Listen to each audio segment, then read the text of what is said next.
الحمد لله رب العالمين والصلاة والسلام على سيد المرسلين وخاتم النبيين سيدنا وحبيبنا محمد وعلى آله وصحبه أجمعين ومن تبعهم بإحسان إلى يوم الدين. با سلام و درود خدمت شما بینندگان عزیز، هر جا که هستید براتون اوقات خوبی را آرزو میکنم.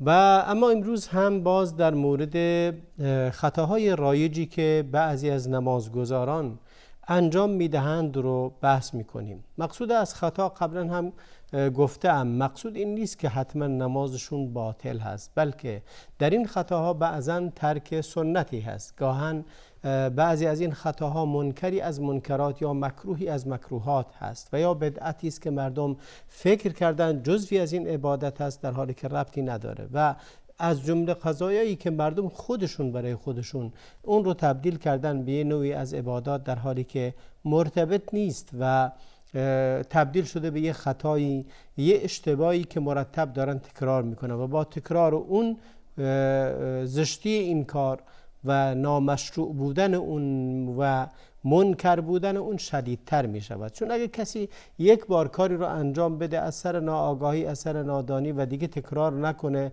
خیلی مهم نیست. اما وقتی مرتب تکرار میشه به جایی میرسه که شاید نسل ها میگذره و مردم همه تکرار میکنن. وقتی که یک شخصی، مخصوصا اینکه انسانی که جایگاه بزرگی داره در جامعه، مرتکب فعلی میشه و همه مردم و اون شهریار روستا به تأثیر به ایشون دارن این فعل رو انجام میدن، فکرشون این هست که ثوابی گیرشون میاد، فکرشون این هست که این از سنت‌های پیامبر هست یا از جمله ارکان و واجبات و سنت‌های نماز هست، در حالی که مرتبط نیست به نماز، بلکه یه چیزی است که این انسان خودش فکر کرده، به اجتهاد خودش، به عقل خودش فکر کرده کار خوبی داره میکنه. و بیشتر بدعت‌ها که به وجود اومدن به خاطر همین بوده که درست کنندگانش فکر کردن داره کار خوبی انجام میدن، دارن فعل خوبی رو انجام میدن و شاید هم در مضمون خودش معنی جالبی داره، اما وقتی که جزوی از یه عبادت نیست و پیامبر اکرم انجام نداده، قطعا ما نباید اون چیز رو اضافه کنیم. امروز میخوام در موردی که از خطاهایی که خیلی رایج هست بحث بکنیم و یکی این که جمع کردن لباس یا جمع کردن مو برای مردا. یعنی چی؟ بعضی فکر میکنن وقتی که میان داخل نماز میشن باید لباساشون رو جمع کنن و بپیچن به خودشون. بعضیا خیلی رو من دیدم که به خاطر اینکه پاچه شلواراشون خیلی دراز نباشه، میان از ناف و از کمر اون رو جمع میکنن، میکشن بالاتر که این گونه این رو وقت نماز این کار رو میکنن که دیگه به قاب پاشون نرسه. اولا دراز بودن لباس و اینکه پایینتر از کعب پا باشه، این موضوع منهی عنه است و کاری به نماز نداره. نماز، اینکه در نماز بخوای لباس تو جمع کنی، چیزی است که درش نهی شده. لباس تو جمع کنی فرق نمیکنه حالا لباس شلوار تو بخوای اینجوری جمع کنی یا اینکه نه پیراهن تو وقتی که میخوای نماز بخونی آستیناشو بالا بزنی و فکر کنی که اگر آستینا بالا باشه در نماز ادبش بیشتره. نه، این گونه نیست، بلکه باید حتما لباستون هر طوری که از اولا جمع کردن بخشی از اون درش نهی شده است و این کار رو نباید بکنید. و در مورد مو هم همینطوره، یعنی کسی که بخواد موی سرش رو، برای یکی از مردایی که موشون درازتر هست به شونه هاشون میرسه، وقتی که نماز میخونن میان اونو پشت سرشون میبندن یا کاری میکنن که این گونه نشون داده بشه. این هم از جمله منکرات و از جمله مسائلی که نهی شده، ربط به نماز نداره، بلکه اونی که اگر لباستون لباس عبا هست، مثلا این عبا هم درازه، به زمین هم امکان داره برسه و لازم نیست که اون رو جمع کنید. اگر کسی که قطره و اقال داره، قطره میپوشه، لباس عربیه، قطره زده وقت نماز، لازم نیست این رو برای نماز جمع کنه، یعنی این رو بپیچونه سرش برای نماز یا این رو دور هم بپیچونه. اگر هر صورتی که طبیعت اون هست باید به همون طبیعت نماز بخونید. موهاتون هم باید همونطوری که باز هست باز باشه، برای نماز نبندید. اگه در غیر نماز هم موهاتون رو بستید از پشت، برای بعد نماز هم، برای داخل نماز هم همین کار رو بکنید. پیامبر اکرم علیه السلام فرمود در حدیثی که حدیث معروفیه: امرنا ان نسجد على 7 اعظم ولا نکف ثوبا ولا شعرا. فرمود که ما امر شده بهمون که بر 7 عضو سجده کنیم و نه لباسی رو جمع کنیم ببندیم و نه موی رو. بهمون امر نشده این کارو بکنیم.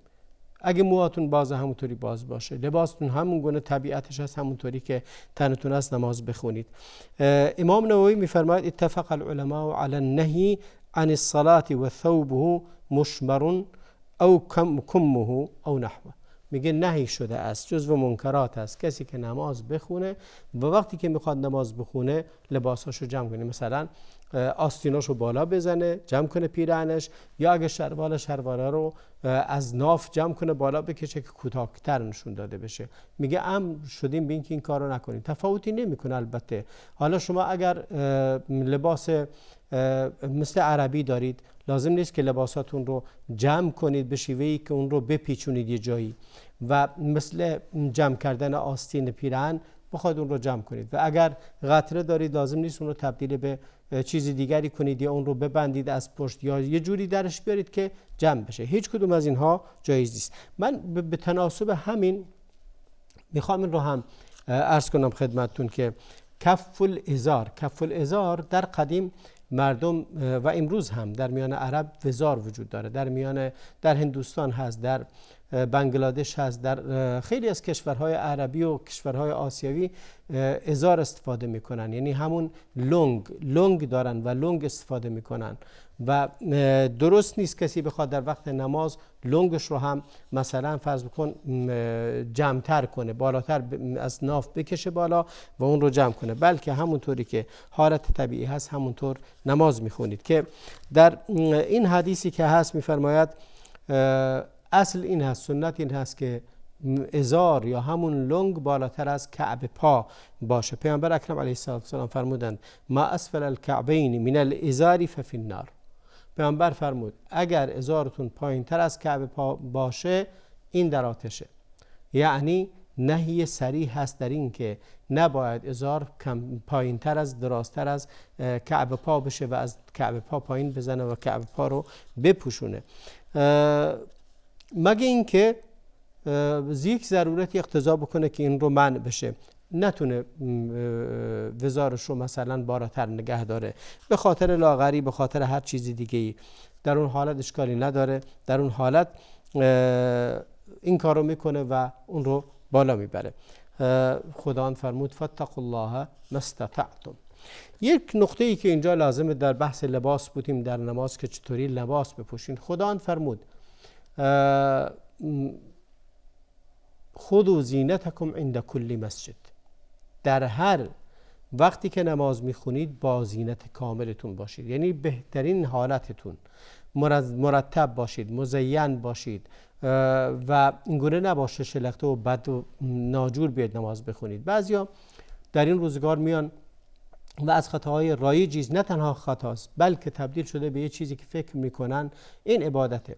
خیلی ها رو من میبینم که وقتی که میاد مسجد یه دستمالی داره، این دستماله رو به شکل عجیب و غریبی به سرش میبنده. یه دستمالیه که دستش رو شاید بهش خشک میکنه و شاید هم خاص اختصاص داده به نماز، ولی این رو به شیوهی میپوشه که کسایی که میخوان برن خونهشون رو جارو کنن این رو به سرشون میبندن که مو نره داخل، گرد و خاک نره داخل موی سرشون، یا در وقتهای دیگه به عنوان یه عرقچینی رو به سرشون میبندن و این قطعا درست نیست.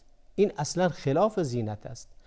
اگر میخواید این رو جایگزین عمامه کنید، خب عمامه زینت بوده در زمان خودش، مردمان همه عمامه داشتند، امروز هم خیلی جاها دارند. خیلی از کشورها هست که عمامه میزنند و عمامهشون هم خیلی هم شیک و قشنگ و خوشگل هست. مردم عمان، مردم یمن، مردم کرد، مردمان زیادی هستند که عمامه دارند و این عمامه رو میزنند و زیبا هست. اگه عمامه خوب و زیبایی میزنید خوبه، اما اگر یک دستمال رو تو جیبت گذاشتی، اگه بخوای بری هر جایی، اگه بخوای بری پیش یه انسان محترمی اونو به سرت نمیزنی چون میگی زشته. اگر بخوای بری پیش یک انسان بزرگ این کارو نمی‌کنی، لباس دیگه ای می‌پوشی، ولی برای نماز میای این دستمال رو به این شیوه به سرت میزنی که بسیار بسیار خلاف ادب هست و نباید این انجام بشه.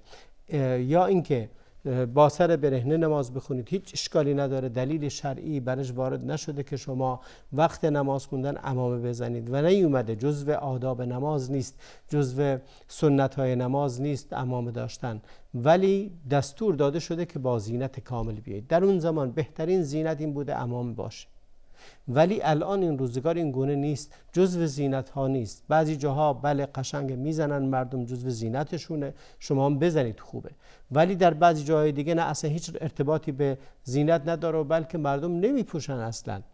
در اونجا اگر شما بیاید به جای این عمامه‌ای که زمانی زینت بوده یه دستمال رو سرت بندازی و از پشت گره بزنی، این خلاف ادب هست و این رو باید ترک کنید و کنار بذارید. و از جمله قضایای دیگری که اتفاق میافتد در بحث نماز خوندن با لباس خواب و راحتی هست. اون هم در مسجد حاضر شدن با این لباس. ببینید این ممنوع نیست، نمازتون باطل نیست، ولی آیا این جزو زینته؟ خذوا زینتکم عند کل مسجد، این که خداوند فرمود زینتتون رو در هر مسجدی رعایت کنید. آیا با این لباس خواب اومدی مسجد، لباس راحتی خونت اومدی مسجد نماز بخونی، آیا این جزو زینت حساب میشه؟ آیا این جزو آدابیه که انسان رعایت کنه؟ بله، اگر تو اتاق خودت، توی خونه خودت هستی، توی اتاق خودت هستی، میخوای نماز شب بخونی، اشکال نداره با لباس راحتی نماز بخونی. ولی وقتی که شما دارید میایید مسجدی که جای عمومی مردم هست و خداوند هم دستور داده در هر مسجدی که هستید با زینت کامل بیایید، یعنی با لباسی که لباس معقول و منطقی هست نماز بخونید. در اینجاست که رعایت کردن این موضوع هم بسیار مهم هست که انسان این رو رعایت کنه. خیلی جاها هست که توی بعضی از مساجد کلاههای حصیری گذاشتن یه گوشه، هر کسی اومد و یکی از اون کلاههای حصیری رو سرش میذاره و این هم از جمله خطاهای رایجی است که انجام شده. یه گویی تبدیل شده به یه قضیه، گویی این که جزو چیزای خیلی مهم نمازه که مردم باید حتما داشته باشن، به خاطر همین تهیه شده و در داخل مسجد گذاشتن، اونجا در دسترس مردم هست، هر کسی بیا داشته باشه انجام بده. مثل اینکه همونطوری که قرآن رو گذاشتن تو مسجد زیاد مردم بخونن، کلاه هم گذاشتن اونجا، حالا کلاه حصیری یا کلاه عرقچین یا هر کلاه دیگه‌ای. و این خلاف سنت هست. چنین چیزی اصلا وجود نداشته در زمان پیامبر و اصلا چنین کلاهی هم نبوده. اونا عمامه میزدند و عمامه جزو عادتشون بوده، جزو زینتشون بوده، به خاطر همین این کارو میکردن، جزو بهترین لباسشون بوده. اما وارد نشده که پیامبر بگه نماز نخونید مگر اینکه کلاه داشته باشید یا موی سرتون بیرون نباشه. همونطوری که عرض کردم میگه کسی که ولا نکفو شعرا، یعنی موی رو هم نمیبندیم. یعنی چی؟ یعنی موهاشون آزاد بوده، سجده میکردن، موهایی که دراز بوده میومده در وقت سجدهشون مینشسته رو زمینم، مشکلی هم نداشتن. یعنی اگه عمامه همه میداشتن یا همه وقت بود این گونه نمیشد، بلکه همه وقت نبوده و هم نداشتن و بعضی اصلا با سر برهنه نماز خوندن. و خود پیامبرم علیه السلام در بعضی از روایات اومده که در نمازی کلاهشون یا عمامشون رو ستره کردند و با سر برهنه نماز خوندن. پس ممنوعیتی درش نیست و جزو سنت‌های نماز نیست. یعنی عمامه و کلاه جزو سنت نماز نیست و اونایی که این کارو کردن و این عمامه رو یا این کلاه رو در مسجد گذاشتن با تعداد بسیاری و گاهن هم میبینی که کلاه رو به شیوهی در آوردن که در یک زمانی بنده خود شاهد این بودم که مردم دعوا میکردن سر این که چرا فلانی کلاه سر نکرده، چرا بدون کلاه داری نماز میخونی. کسی هم نیست بگه که آیا این کلاه نماز خوندن جزو سنت‌های نمازه، جزو واجبات نمازه. شما چرا به این گیر میدید که چرا کلاه نداری و فکر میکنید بزرگترین منکر رو شما دیدید که دارید نهی میکنید، در حالی که طرف شاید سجدش درست نبوده، رکوع و سجودش درست نیست، قیام و قعودش درست نیست و هیچ کدوم از ارکان رو رعایت نمیکنید، هیچ چی نمیگید.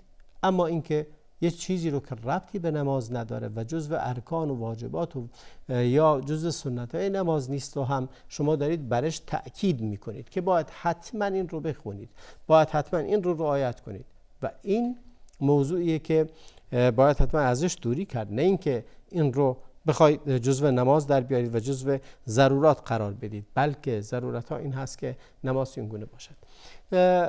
در کسایی که من یک بار در همین برنامه عرض کردم که جمع کردن شلوارها از ناف میکشن بالا این رو تا کعب پاشون در نماز پیدا باشه، این چنین چیزی وارد نیست. جمع کردن لباس شرعاً در نماز ممنوع، نهی شده ازش. و اما در مورد دراز بودن لباس ها اون هم شرح و تفصیل خودش رو داره. در جای دیگه در مورد ازار منع شده، خاص نماز هم نیست، ولی در مورد نماز فرموده که در نماز ازارهاتون رو جمع نکنید، یعنی این رو بالا نکشید، در بعد نماز اون رو رها کنید. هر طوری که هستید همونطور نماز بخونید، ولی عموما نهی شده از دراز بودن وزار و اینکه به زمین بکشه یا پایین تر از کعب پا باشه. همه اینها جزو منهیات هست و باید ازشون دوری کرد. پس این رو به عنوان یه نکته بدانیم این خطای رایجی که وجود داره اینه که لباس ها را هیئت لباس تو به هم بزنی، به خاطر نماز شکل ظاهری خودت رو عوض کنی، به این معنی که اگه لباست شکل طبیعیش است بخوای اون رو جمع کنی و اون رو بپیچونی که فکر کنی داری کار عجیبی میکنی. نه، باید همونطوری حالت طبیعی خودت و نمازت رو در بهترین لباست، در بهترین کیفیتی که وجود داره نماز بخونید. به سر پیچوندن یه دستاری که به سرت بپیچونی یا به سرت گره بزنی، دستمالی که عادتاً دستا رو بهش تمیز میکردی، یا همون دستمالی هم که اگه خاص نماز کردی درست نیست به سر گذاشتن این. اگه میتونی عمامه، اگر قطره، اگر اقال، اگر هر چیزی دیگری که در عادات خودت هست داشته باشی خوبه، و اگر نه با همون سر برهنه نماز بخونی بهتر از اونه که این یک دستمالی رو به سرت ببندی که از هیئت و از شماحت تعظیم به دور هست. شما اگر بخواهید تعظیم کنید هرگز این کارو نمی کنید. اگر پیش عظیم و بزرگی برید حتما با این دستمال به سر پیچیده نخواهید رفت، بلکه بهترین لباس تو میپوشی و بهترین لباس تو رو هم باید برای نمازت بپوشی. با آخر برنامه امروز رسیدیم. تا برنامه دیگر همه شما را به خدای بزرگ میسپارم. و صلی الله و بارک علی نبینا محمد و علی آله و صحبه اجمعین.